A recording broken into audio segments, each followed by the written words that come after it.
This is a small storeroom of the Lost Property Department of the London County Council. There are many such rooms, but they're rarely visited anymore because the property stored dates back to the war. Property found on the streets or in the bombed-out buildings, all waiting for claimants who never appear. Like this cheap copy of Venus de Milo, meant to stand in some garden. The ages have claimed her arms. The war claimed her head.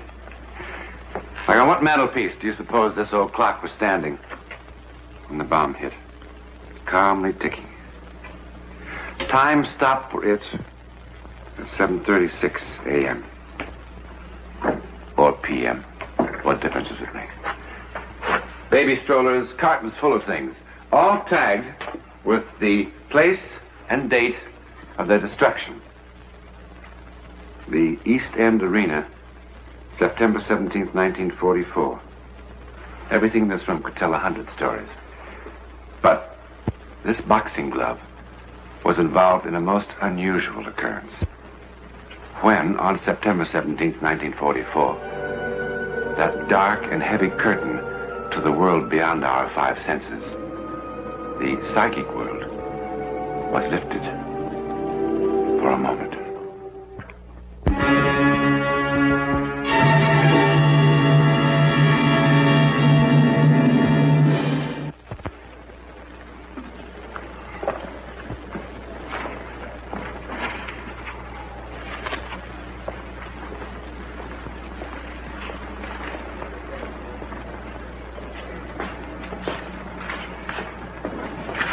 Mike.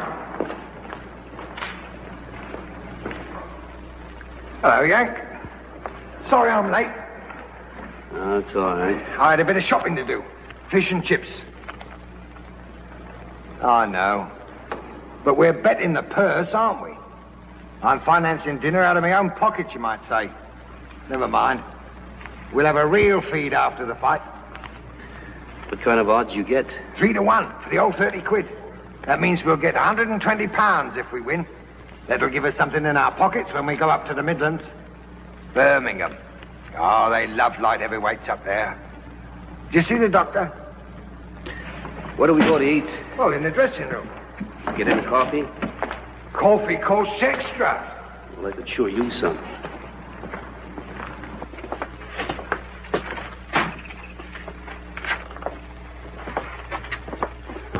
This is sure crummy.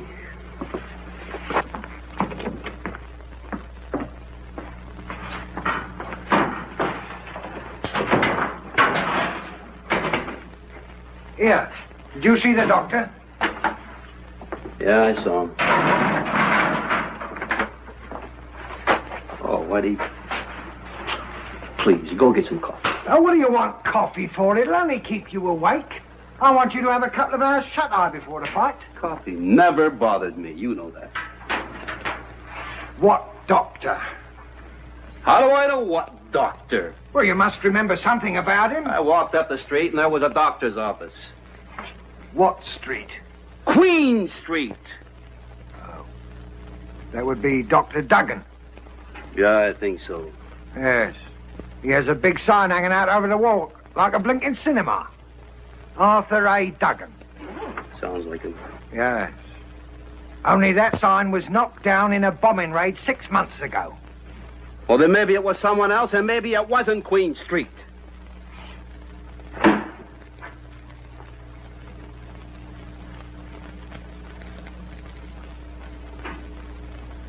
All right, Wendy. I lied to you. I didn't see any doctor. You know, I'm getting too old to fight. It's the only trade I know. You know something, Whitey? The Army wouldn't even have me. That's why I'm in the Merchant Marine now. And why don't you ship out? Oh, I intend to. But I just wanted a little money. I got my eye on a bar and grill. You ought to see this place. It's a real pretty place. That's a pub. It's a nice little place up in Hoboken way. Yank, don't you realize you're risking your life? But it's my life, isn't it? What am I supposed to do? Sit out in front of some Fight Club with my cap on my knees saying, please help the poor? Well, I don't like it. Whitey, you don't have to like it.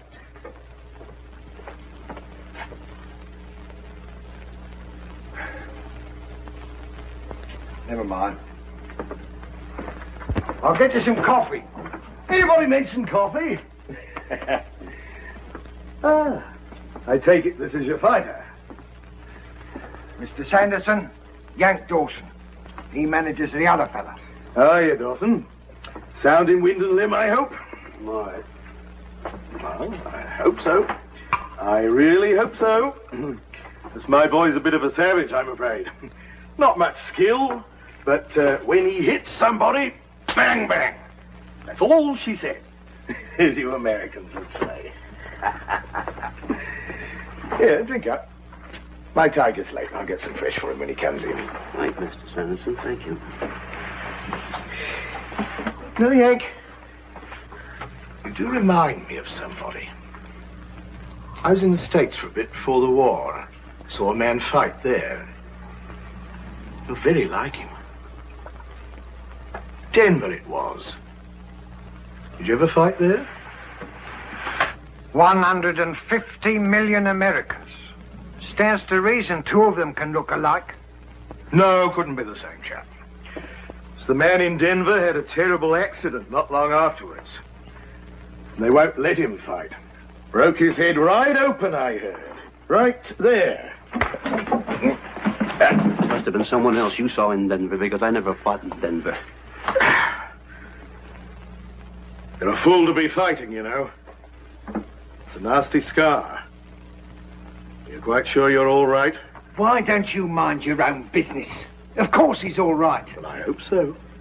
I really hope so. Why don't you get out of here? All right, you times go and find my tiger. We don't worry about accidents here, do we, Whitey? Not with old Paddy Terhune about. Who's Paddy Terhune? Oh, he's dead. In a manner of speaking. But you didn't tell him about Paddy? I was sure you had. Oh, inhospitable.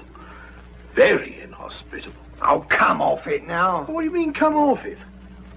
Here's a Yank ready to fight at the old East End Arena, and nobody tells him about Paddy.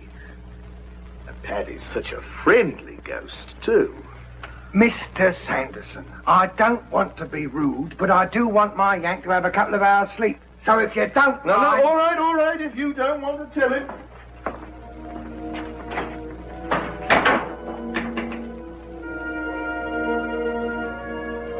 Well, little rub down is what you need. Help you to get some sleep. Tiger. Alfie Jones. Tiger, mind you, he's very clever with his hands, though. You want to remember that. That's why I told you to crowd him. Understand? Keep crowding him all the time. What was all that about a ghost, Winnie? Oh, you don't want to pay no mind to Sanderson and that stupid story. It's just childish superstition. Well, tell me anyhow. Look, you're going to fight tonight. I'm not going to fill your head now with a lot of silly twaddle. Oh, I've had so much bad luck in the last few years. I guess I'm just getting jumpy, Winnie.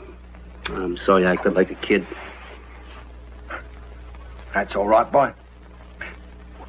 I don't know why I made such a fuss about it myself. Like Sanderson says, Paddy Terhune's a friendly sort of ghost anyway. He was Empire middleweight champion when he was only 18 years old. Back in 1905, that was. So when he fought Brian Cleary in 1931, he must have been 44. That's getting on a bit for a boxer, you know.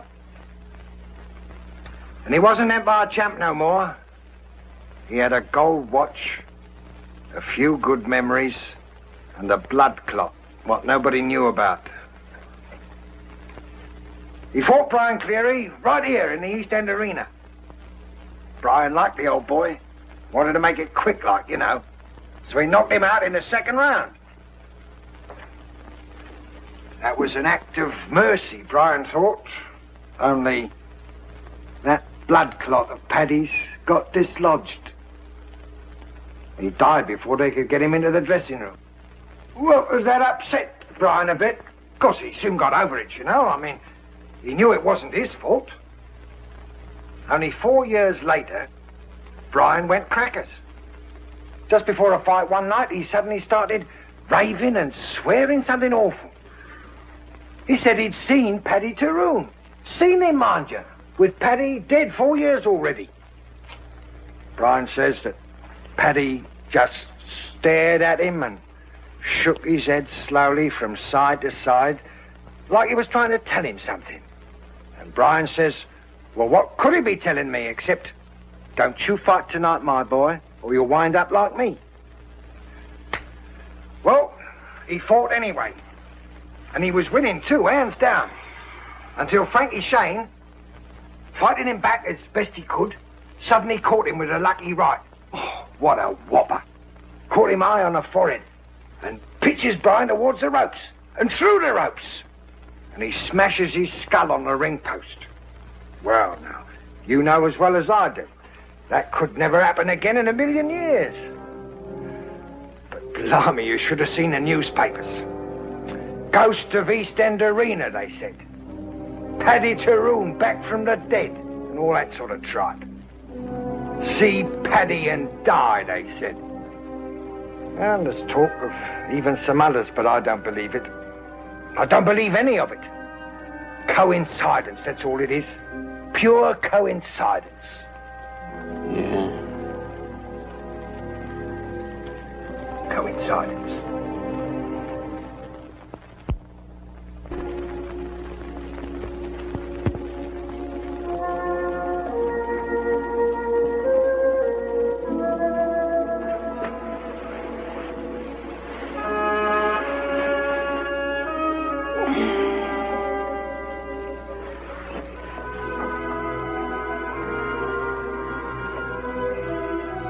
Who are you?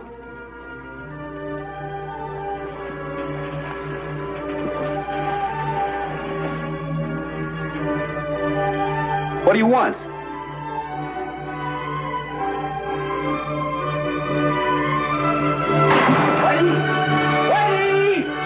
Whitey! What's going on here? Isn't there, Whitey? I saw. Who? The fellow you were telling me about, Paddy Tyrone, he's standing in there. Ah, you must be dreaming. He's in there, I swear. Look for yourself.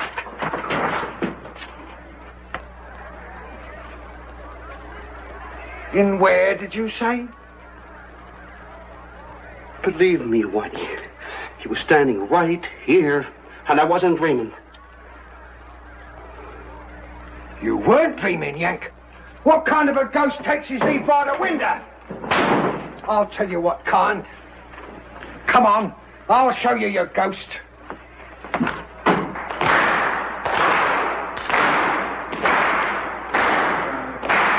Listen to him out there. You're going to ruin me. Well, don't look at me. He's the one what's ruining you. Him and his psychological warfare. I got contracts with the both of you. Well, we're ready to fight. Then you two can fight. I'll tell you straight out, my boy isn't going into the ring until he admits what he done and apologizes for it. And just what am I supposed to have done? I had somebody to impersonate Paddy Tyrone. That's what you've done. Trying to scare my boy. What's all this about? That ghost was a fake. Well, maybe it was, but that doesn't prove that I had anything to do with it. Who else? Who else had reason? It's your boy we're fighting, and you was offering odds of 5 to 1. Got confidence in Alfie, that's all. Well, that's another thing. Look at him. Cool as a cucumber. Quiet as can be. Here, got nothing to do with me. I'll say fight. Well, that's just it. Your opponent saw Paddy Tyrone, and you say fight. Aren't you scared you're gonna kill him? Cleary and Kawicki saw the ghost and they was killed in the ring. Why doesn't it bother you that the man you're fighting is going to die? I'll tell you why. Because it's a fake and you know it. If what you say is true, it's a case for the Boxing Control Board. Unsportsmanlike conduct by a manager. You insisted that my boy heard about Paddy Tyrone, and you knew he was going to take a few hours' sleep. That gave you plenty of time. How long did it take to sew Paddy's name onto that sweater? Now, look here, Whitey. And who did you hire to do Paddy Tyrone? Which one of your flunkies was it? Willie Davis? He's about the right age and size. Who's Willie Davis? Oh, some used-up old fighter who'll do anything for a few quid that he can take across the road to the Red Lion and turn into whiskey. And we don't have to ask his permission to go over there and ask Willie to talk, and he'll talk, in the interest of justice and better boxing and a few more drinks. Come on. No, wait. All right. I did it. There you are, you see? Willie played the ghost. It was my idea. Well, I know I shouldn't have done it, but Willie looks almost exactly like Paddy, and with a little makeup. Well, I just couldn't resist it. There's nothing criminal in it, mind you. It was a psychological warfare, just like we do on the Germans, that's all. Only that happens to be war, where all is fair, so they say. But this is boxing. All right. Which is supposed to be a sport. Well, maybe it wasn't sporting, then. Maybe. All right, then it wasn't sporting. You've never done anything that you're sorry for? Well, if I did, I said I was sorry. Oh, I'm sorry. Sorry, Yank. If everybody's quite satisfied, let's have a fight. Oh.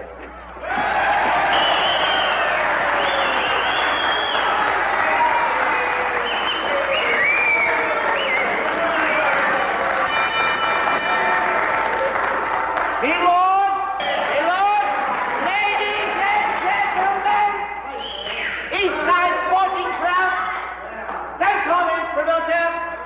10 3-minute rounds, Eastside's own favorite, 11 stone Lion Alvin Jones.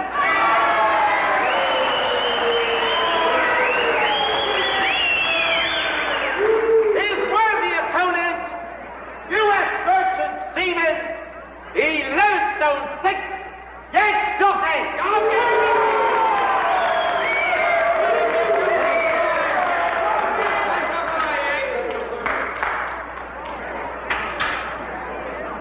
Follows all the rules. I'm good on a street fight. Shake hands. Come on, boss.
Now then, what happened over there? Did you just get careless? That fellow I saw in the dressing room. You know, Davis? Well, what about him? He's sitting up there in the last row. I saw him. It kind of confused me, I guess. So Sanderson's still up to his tricks, is he? I'll flay him alive.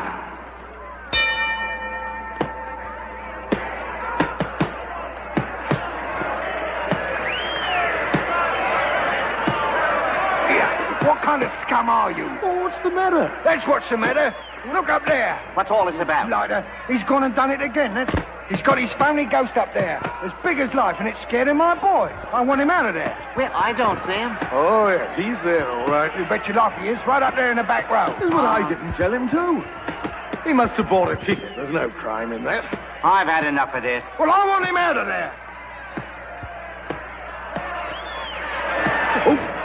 Go on, finish him. Finish yourself. Protect yourself, Yank.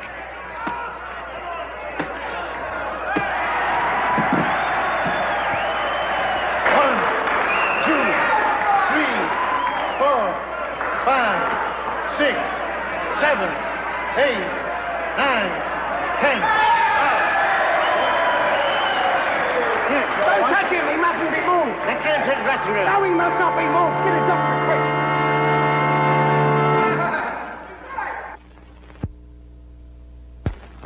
quick. Easy, Yank. How do you feel? All right, I guess. You want to try to sit up? Yeah.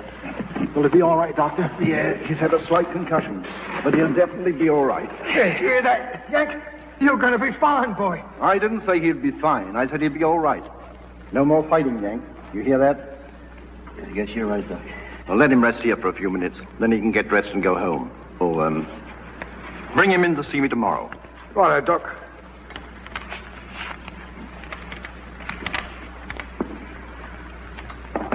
Look here, White, here. I'm sorry about all this. So you should be. Lot of nonsense. Your boy would never have beat him if he hadn't been distracted. Is there a Mr. Sanderson here? I'm Sanderson. Mr. Sanderson? Yes? It's the devil's own time finding you, sir. Do you know this man?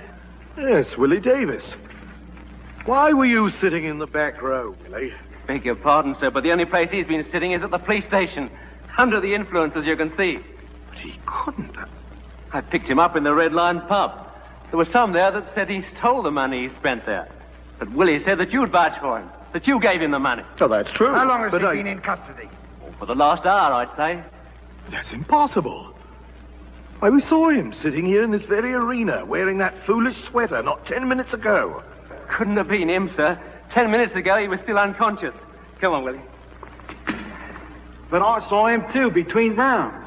I thought Mr. Sanderson was still using psychological warfare. Well, it couldn't have been Willie. Then it was Paddy Terhune himself. I saw Paddy. I'm going to die. Oh, shut up. Must be some explanation. I saw him twice. We all saw him. Not me, remember? I didn't see him. The rest of us aren't all going to die. Oh, don't be ridiculous.